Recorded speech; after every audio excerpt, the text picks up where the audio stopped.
नमस्कार। स्वागत है आप सभी का मेरे YouTube channel Suhana Safar with Kalpana में।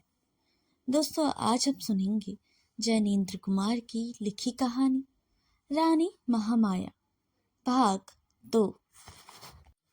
और रात को जब मैं अपना महामाया धरती पर बिछी चटाई में लोट लोट कर समुद्र का गर्जन सुनाती, तो वन प्रांत की अंधियारी रेखा की इंगित को पूछती और असंख्य तारों को ताकती हुई अपने निष्फल यौवन का विसर्जन देती हुई अकेली अक्षरनिर्णिया पूछती थी, अरे तुम कह दो, मैं कब तुम्हारे पास आऊंगी? तुम बहुत दूर हो, तब मैं चलती हुई, कहो किस राह से तुम तक आ जाऊं। उस समय राज्य के कुछ अधिकारीगण कोठरी में दिया बाती जलाकर इकट्ठे मंत्रणा करते होते थे कि निरंकुश सम्राज्ञी बनी अत्याचारिणी महामाया के भार से कैसे अपने सुंदर राष्ट्र हेमवंत को मुक्त करवाना होगा। वे लोग हेमवंत के मानचित्र को नमस्कार करके एक एक कर शपथ खाते थे कि वे उस सुर्ख के पीछे न हटेंगे, राष्ट्र को निशंसता से मुक्त करेंगे। वे लोग संकल्प से भरे धर्म की भावना से उद्धित उस सर्ग को उत्सुक उस समय अपने राजनीतिक कर्तव्यों को परस्परापेक्ष से ज्वलंत और निर्दिष्टित धारधारा बनाया करते थे। महामात्य ने आकर कहा, महारानी, प्रजा में विद्रोहियों का प्रभाव बढ़ता जा रहा है, आज्ञा दीजिए विद्रोहियों के संबंध में अधिक शोध की जा सके। उस शोध अब अत्यधिक सतर्कता से भी कम हो सकती है। महारानी, आज्ञा दीजिए मैं कानून।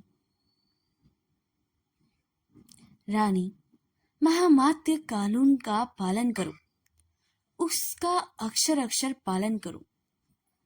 ममता अन्याय है, लेकिन कानून में जिन्हें शंका है, उसमें परिवर्तन जिनका लक्ष्य है, राजनीति जिनकी प्रेरणा है, उनका दमन ना होगा। विद्रोहियों का प्रभाव बढ़े, लेकिन साधारण न्याय से अधिक कोई अधिकार, कोई अस्त्र मैं तुमको ना दूंगी। और तुम जानते हो, मेरे दिन अधिक शेष नहीं भी हो सकते हैं। मंत्री, महारानी, षड्यंत्र घर से बहुत दूर नहीं है। आपकी ही रक्षा का हाथ उन्हें विनाश से बचाए है। महारानी, षड्यंत्र का विस्फोट भयंकर हो सकता है। रानी, रानी के जीवन से तुम्हें प्रेम है, रानी के पास उस प्रेम का हेतु नहीं है। मंत्री, महारानी। रानी, अपने जीवन का एक भी दिन कम करने की इच्छा करने का वश मेरे में नहीं है। जीते ही चलना होगा, जब तक प्रार्थना स्वीकृत हो।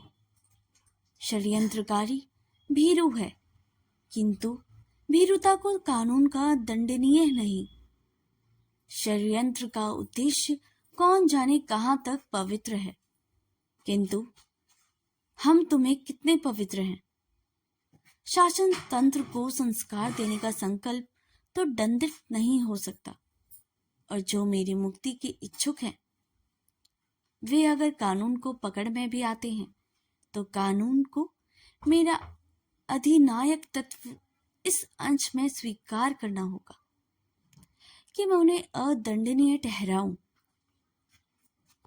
क्योंकि प्रश्न मेरी जान का है।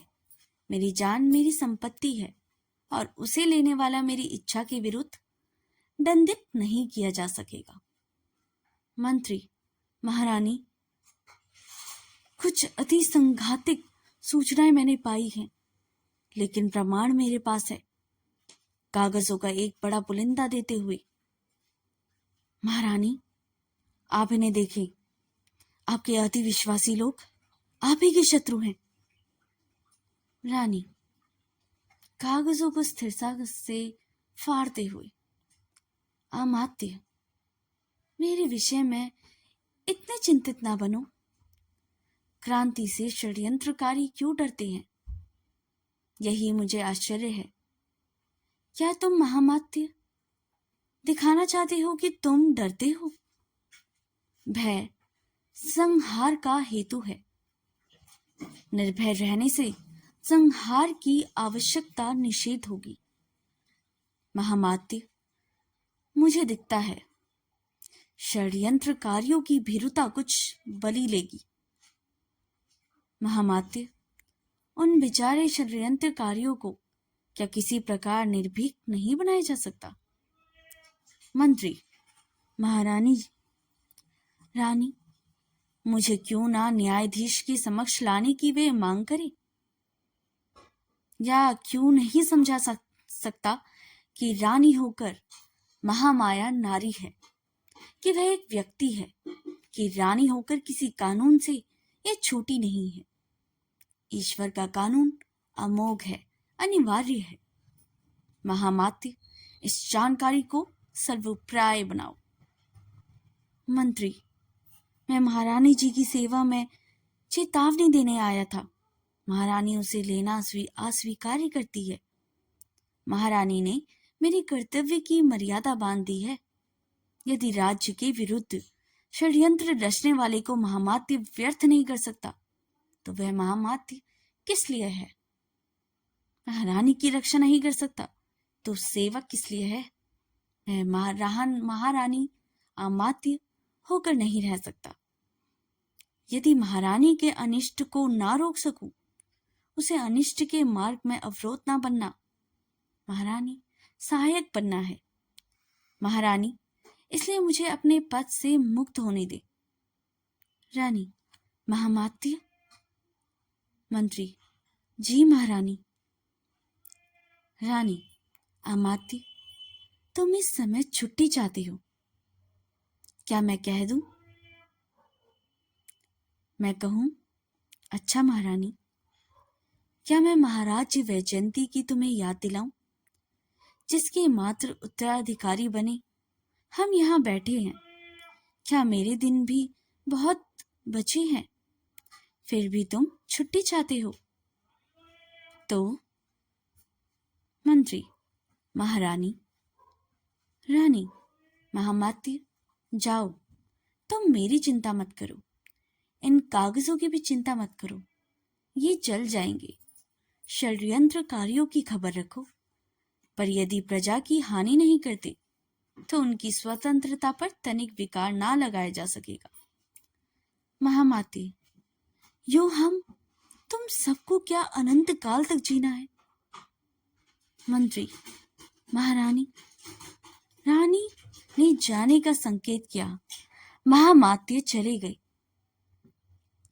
एक रोज महामाया ने मुट्ठी में पकड़े अपने केशों को देखा कि केश उसके सफेद भी हो गए हैं।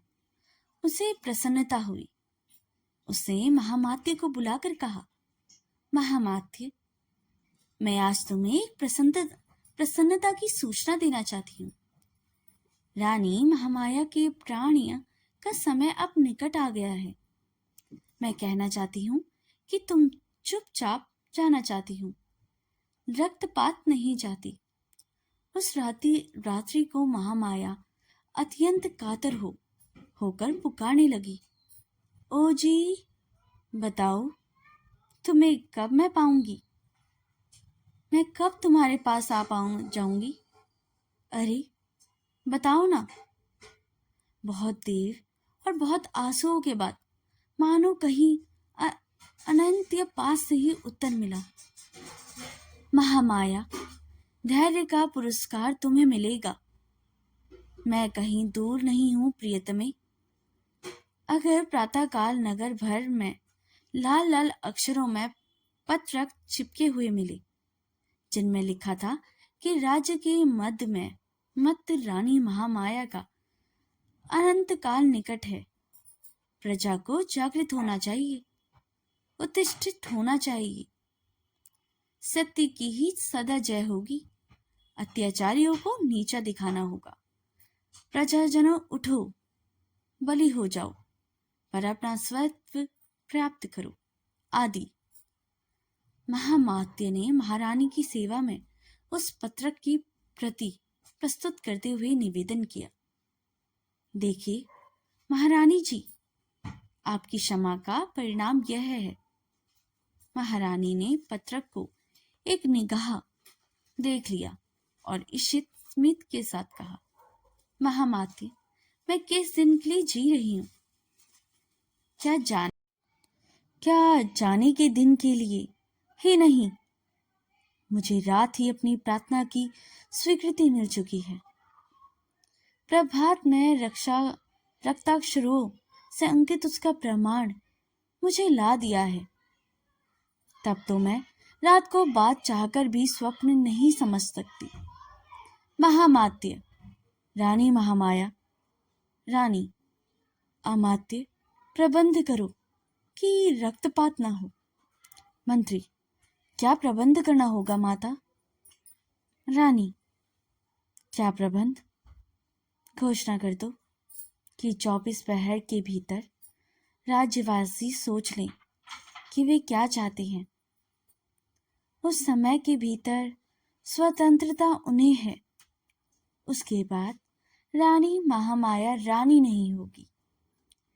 शासन का जो तंत्र बनेगा, रानी उसके हाथ में होगी, उसके न्याय के समक्ष होगी। प्रजा आत्मसमर्पण करे। रानी को 24 प्रहर के भीतर के बाद वह किसी प्रकार नहीं पा सकेगी। मंत्री, माता महामाया, रानी, मैं जानती हूँ अमात्य, रात को मैंने उत्तर पा लिया है।